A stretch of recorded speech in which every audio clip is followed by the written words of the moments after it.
All right. Performance of the night is Casey and Beza, and the fight of the night was Vera versus Yudong. Tonight was a tough night to pick. No transports and no gate, no fans. Dana, the main event. I think everybody wanted this feel-good moment for Walt Harris, right? But it's the fight game, and Alistair Overeem's a tough guy. But I don't know, it felt kind of deflating at the end there. Could you say kind of what your feeling was like watching that, and what you went and said to Walt? Yeah, I felt like, I said to you guys a few days ago, win, lose, or draw, being here is a win for him. He got through tonight, and you have to understand that who knows what was going through that guy's body, head, the whole deal. And he got him in trouble. I think when he watches the tape, he'll realize he overreacted a lot and, should have slowed down and picked his shots. But you're in there against, one of the all-time greats in the heavyweight division, true veteran of the sport. He weathered the storm and he did what Overeem does. And this is a learning experience in a lot of ways for Walt in his first fight back. And, he'll get better from this. In every way you can be better, from fighting to the other things that's going on with him. Yeah. I was going to ask, did you get a sense of how he was? Obviously he's down right now. It just happened. But, I was such a delicate position. Did you get a feel of kind of how he was when you talked to him? Yeah, exactly how you would expect him to feel right now. I think probably take him an hour to sit down and calm down, process what happened. And then when he goes back and watches the tape of the fight, he'll know all the mistakes that he made. I know you're not necessarily the sentimental kind of guy sometimes, but hey, man, the week is in the books. 3 shows are done. You got it done. This is history, right? This is the first sporting organization back. What's the feeling for you right now? Feels good. I'm happy to have it behind me. I wanted this week to be over, and was successful in every way it could be successful. I feel great about it. More importantly, nobody's sick. Nobody's sick. Nobody's gotten sick. And hopefully that's the case. There's no guarantees in life, but hopefully that's the case when we all go home. It was a great event. It was a great week. And I think we picked the perfect place to do it, too. This town was perfect for it. Like I said, the governor and the mayor and the athletic commission and everybody was great. This arena was incredible. These guys were great to us. I don't know what your experience was out in Jacksonville, but everybody was nice. It was great. The food was awesome. I just couldn't say enough good things about Jacksonville and the experience here. So I'm glad we did it here first. So I'm ready to go home, though. I think we all are. Yeah. You're on a panel with some pretty important people in the rest of sports as well. I'm curious, have you had conversations with the other sports leagues? Have you had any advice to offer them other than come to Florida? Some people have had we've sent the document to, but it looks like, first of all, when you look at the people that run these other sports, these are all really smart guys, and nobody knows their business better than they do. They know what needs to be, you basically just, first of all, this arena is what's the thing that they have? Shield, Venue Shield. Is this project that they have where they come in and they literally clean the venue from top to bottom, which is huge. Then there's things like just little things, the details you wouldn't think about. You saw the guys spraying down the octagon, wiping down the octagon between every fight. Like our headphones used to just be laying on the thing. Now they're in these packages that say that they've been sterilized. And all these little types of details that those guys would know better about their business than any of us ever would. That they have to literally sit down and break through item by item on what they need to do and how they need to make it as safe as they possibly can. And they'll figure it out. These are all smart guys. Yeah. These are all smart people that are running these companies. And there was a ton of attention on these 3 events and the safety and all that. All this protocol that was followed this week in Florida, is that essentially the way you see UFC events being done, like at the Apex, on Fight Line, all the same type of protocol? Yeah, this is what we're going to do. Listen, obviously, you guys know me. You've dealt with me long enough. You know, when we're doing what we're doing, and you're just taking unnecessary punishment. You know what I mean? You know I'm gonna fucking snap eventually, and I do. But you know, we worked hard. We worked hard to pull this thing off and to get here. And you know, nothing means more to me than the safety of everybody that was involved in the event. You know, not just with COVID-19, but you know, fight that wasn't stopped soon enough, or you know, and all these type of things.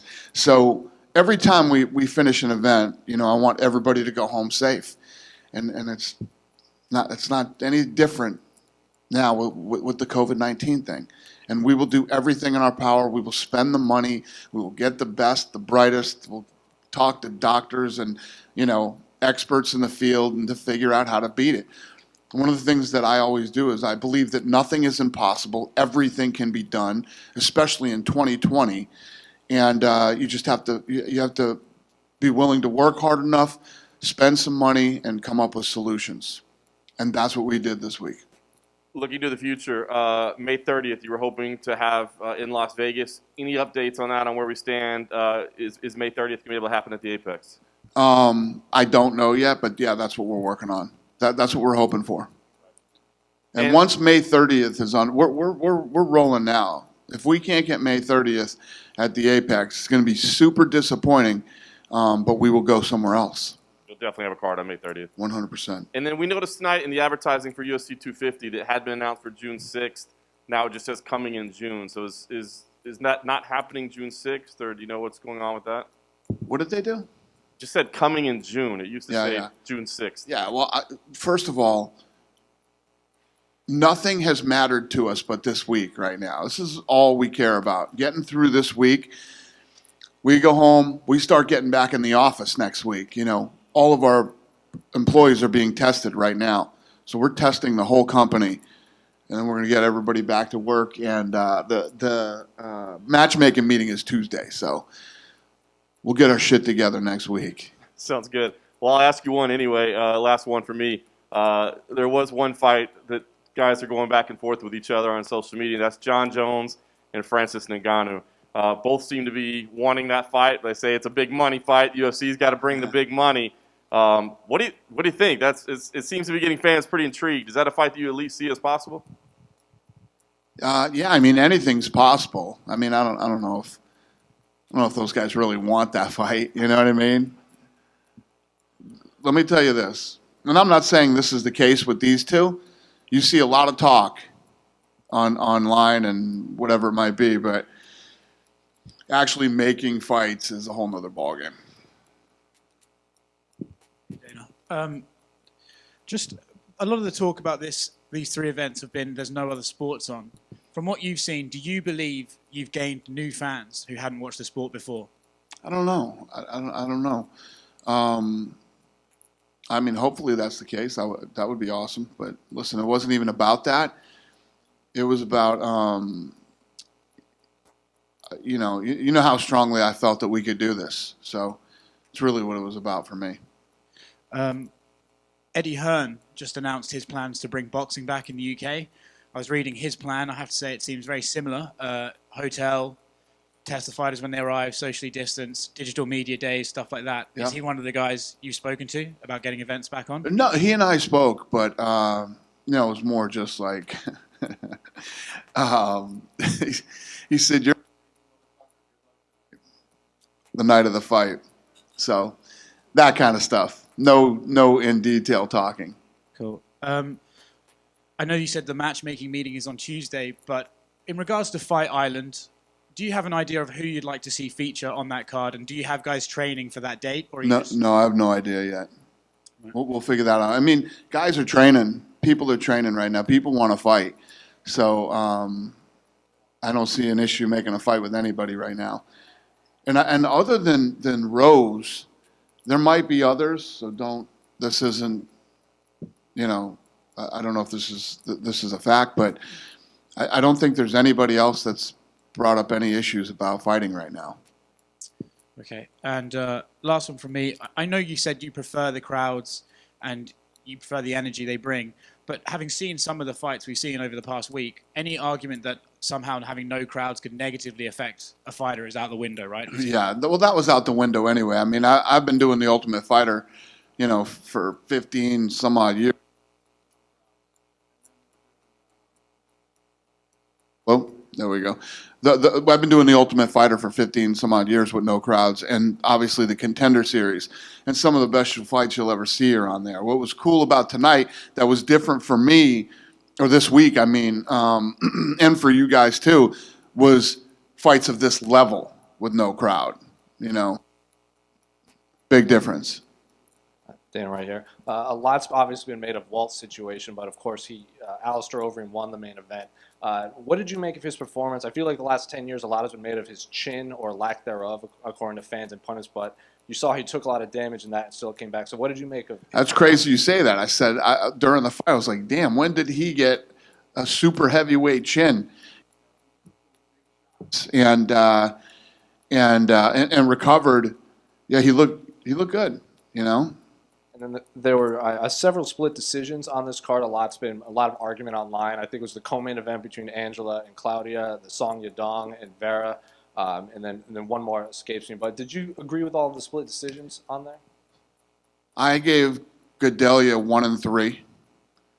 I missed the Vera fight because I was talking to somebody. And then, what was the third one? What was the third one? The Ige Barboza. Who? Ige versus Barboza. Oh, yeah. I had Barboza winning that fight. What did you make of how do you think Barboza looked at featherweight against? He looked good. He looked strong. He looked strong. But Ige was, you think about it, that's actually his weight. He looked tough. He looked good in his first real nasty fight against a guy who's been around forever and a guy who came in great shape, looked good. Barboza gets in there and starts kicking and punching, and he starts to gas midway through the second, and he did not gas tonight. He looked good, especially for a guy that cut that much weight. And then earlier on the card, I don't know if you heard, but Nate Landwehr was screaming your name. In the middle. Oh, I heard it. Yeah. Have you spoken to him? There's like 6 people in there. I heard him screaming. Yeah, that guy was a nut. That was a fun fight. It was a fun fight, and that guy was fun. And then one final one. Arizona Governor Doug Ducey announced all sports are going to be open, all professional sports. If you can't get the Apex, That's where I'll go. it would be Arizona. That's 100% where I'll go. Thank you. Yep. Dana, this week on Fox, they've been promoting the NASCAR as being the first big live sporting event. Have they really? What are your Eric thoughts Shanks, you dirty bastard. and not mentioning the UFC already having 3 shows before then. Well, Shanks, the president of Fox called me, said congratulations, and somebody had to. So, I would call it more of an ESPN versus Fox thing than a UFC slap in the face. I have an incredible relationship with Fox, and you never have and you never will hear me say a bad word about Fox. Without Fox, there is no ESPN, and those guys were very, very good to us for the entire relationship, and I loved the time that I spent at Fox, and it's all good. With this week being over now, a historic week in UFC and MMA history, I would say. How would you rate this 1 to 10? What's the question again? This week, how Yeah. it's gone with the 3 fights. Oh, yeah. How would you rate this as 1 to 10? What's best, 1 or 10? 10. It's a 10.5. It was awesome. The key to this week was, not a lot of people testing positive for COVID-19, and or nobody getting sick, during the week. So it was a home run, and I couldn't be happier. Thank you. Thank you. Dana, you mentioned earlier in the press conference a lot of talking on the internet. What's next for a guy like Colby Covington, and what's been the biggest roadblock for getting him booked for a guy like Tyron Woodley? Yeah, like I said to John, I don't know yet. We got to get home. All I've been thinking about is this week and getting this week done, and getting this one under our belt, and then we'll go back. And then now I got to get the thumbs up for Nevada, which is hopefully, we're doing this next fight in the Apex. Because if not, then we'll be working on Arizona next. So I just want to. I don't know. I'm not even thinking about that stuff right now. Gotcha. But just curious, last week GSP was announced into the Hall of Fame. Was wondering over the past few months there was any kind of conversations with him, trying to bring him back for another fight if he had any interest in any fighting, or he was completely checked out? Yeah, no, I don't think we haven't talked about him fighting at all. From that night to let him know that he was into the Hall of Fame, he texted me back later. But we haven't talked about fights since his last fight. And lastly, read the San Diego Tribune article about your son. Congratulations. Thank Didn't you. realize you were an avid surfer. Does this mean that Fight Island's going to be somewhere like on a beach with waves? My surfing days are way behind me. I don't mess with that anymore. But I love surfing. I have a surf show coming out. We start filming here pretty soon, actually, in the next several weeks. It's going to be on ABC. I'm happy for my son. San Diego's awesome, and he loves football. He's super passionate about it, and his first PR. Thank you. He likes the media better than I do. He's had a good run. Good? Thank you guys so much. I appreciate it.